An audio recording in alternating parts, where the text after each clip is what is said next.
Sekarang saatnya saya membagikan tema untuk kita. Hari ini tema untuk kita, waktu Tuhan bukan waktu kita. Waktu Tuhan bukanlah waktu kita, waktu manusia. Ternyata waktunya Tuhan ada dan waktunya manusia ada, ya. Kita melihat siapa yang ada pada gambar berikut. Mari pemuda remaja melihat gambar ini, bahwa gambar ini menunjukkan tokoh Alkitab. Tokoh Alkitab yang sudah biasa kita dengar. Ada yang tahu pemuda remaja? Ada yang tahu apa yang sedang mau dipegang oleh wanita ini? Ya, ini kisah yang sangat menyedihkan. Kalau kita membacanya, sangat menyedihkan sekali. Dan selain itu ada lagi kisah di mana pada gambar ini menunjukkan Tuhan Yesus beserta muridnya dan orang lain.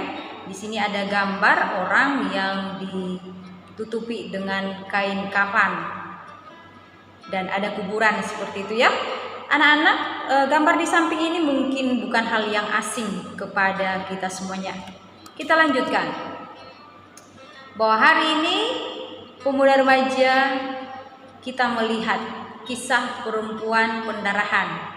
Kisah perempuan pendarahan ini mengalami sakit. Sakitnya itu lama, tidak hanya sehari, 1 minggu, tidak hanya sebulan, setahun, tapi dikatakan dia sakitnya 12 tahun. Wow, panjang sekali, lama sekali, ya. Dia sudah berobat kemana-mana. Dia sudah berusaha pergi berobat ke sana, kemana-mana. Mungkin kalau dihitung biayanya itu tidak terhitung lagi banyaknya, karena dia berusaha untuk sembuh, tetapi dia terus pendarahan seperti itu. Dan apa yang terjadi, pemuda remaja, ketika Tuhan Yesus waktu itu didengarkan oleh si ibu tadi, dia pun percaya kepada Yesus bahwa Yesus sanggup menyembuhkan dia. Apa yang terjadi? Hambatan yang banyak dia lalui. Tentu saja, ya, orang yang sakit itu memiliki banyak hambatan. Tenaganya itu tidak sama dong dengan kita manusia yang sehat, pastinya berbeda. Dan ibu itu tidak berhenti hanya percaya saja kepada Tuhan Yesus. Dia pun berjuang keras menemui Tuhan Yesus. Dia melalui banyak hambatan. Dia tidak seperti kita orang yang sehat bisa berjalan berdiri, tetapi ibu ini dengan perjuangan, dengan merangkak, dia datang menemui Tuhan Yesus. Bahkan dikatakan dia pun berjuang menemui Yesus. Dia memegang ujung jumbai. Anak-anak tahu ya jumbai itu, ya. Kalau yang paling dekatnya kita pernah melihat, ya, kain Bali seperti itu. Kain Bali itu ada jumbai-jumbainya, dan dikatakan bahwa si ibu tadi memegang ujung dari jumbai. Kenapa ujungnya? Karena untuk mendekati Yesus itu dia mengalami kesulitan yang luar biasa, tetapi itu pun dia berusaha. Dan pada akhirnya dikatakan si ibu ini sembuh. Dia sembuh karena imannya. Dan yang paling menarik, anak-anak, ketika ibu ini menghampiri Tuhan Yesus, memegang ujung jumbai Tuhan Yesus dengan imannya, Tuhan Yesus merasakan bahwa ada energi, ada tenaga, ada kekuatan yang keluar dari dalam diri Yesus. Tuhan Yesus merasakan ada orang yang benar-benar menghampiri dia. Begitu juga kita, pemuda remaja, ketika kita hidup di dalam beribadah, Tuhan akan merasakan bagaimana kita datang menghampiri Dia. Kalau kita menghampiri Tuhan dengan asal-asalan, sembarangan, dengan hati yang tidak tulus, atau datang karena terpaksa, Tuhan tidak akan merasakan apa-apa. Tapi ketika kita datang bersekutu beribadah dengan kesungguhan, dengan kerinduan hati kita yang terdalam, Tuhan sendiri akan merasakan itu. Begitu juga dengan ibu yang sembuh ini, Tuhan Yesus bisa merasakan hubungan yang sangat intim, hubungan yang sangat erat, yang sangat dekat dengan si ibu ini. Yang kedua ada kisah Lazarus.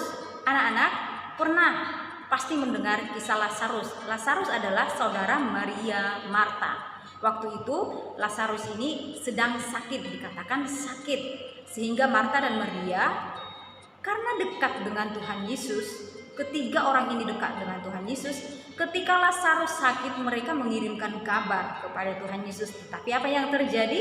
Tuhan Yesus tidak datang waktu itu untuk menyembuhkan Lazarus.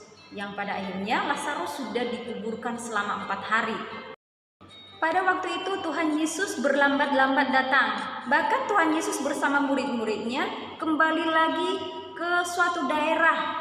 Padahal tadi perjalanannya sudah dekat ke tempatnya Maria, Marta, dan Lazarus.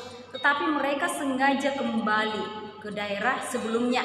Nah, di sini kita melihat bahwa ada apa dengan Tuhan Yesus? Kenapa Tuhan Yesus yang baik kok tidak mau menyembuhkan Lazarus? Ada apa?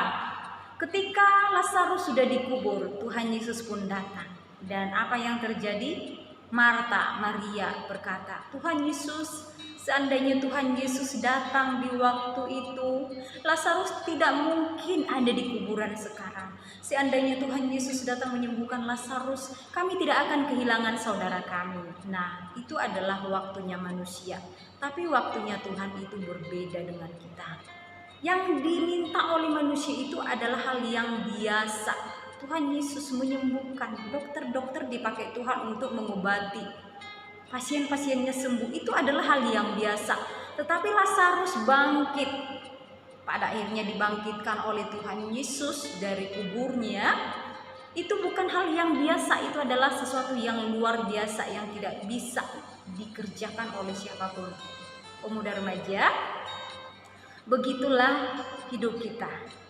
Terkadang kita memaksa Tuhan melakukan apa yang kita inginkan. Sekarang ya Tuhan, besok ya Tuhan, minggu depan ya Tuhan, pokoknya harus ini ya Tuhan, pokoknya begini. Kita jadi raja ya, yang melapor dengan gampangnya kepada Tuhan, memerintah Tuhan.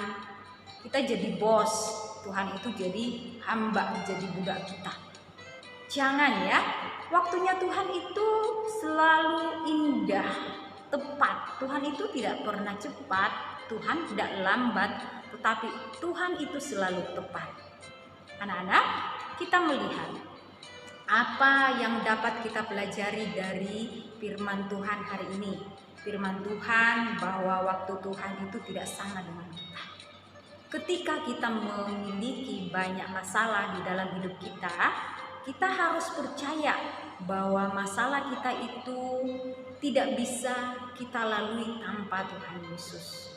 Kalau Tuhan Yesus sudah ada bersama dengan kita, semuanya kita akan kuat melaluinya. Terus apalagi ketika kita berdoa, jangan kita memaksakan Tuhan harus begini, harus sekarang. Kita berdoa bagaimana? Jadilah Bapa kehendak-Mu.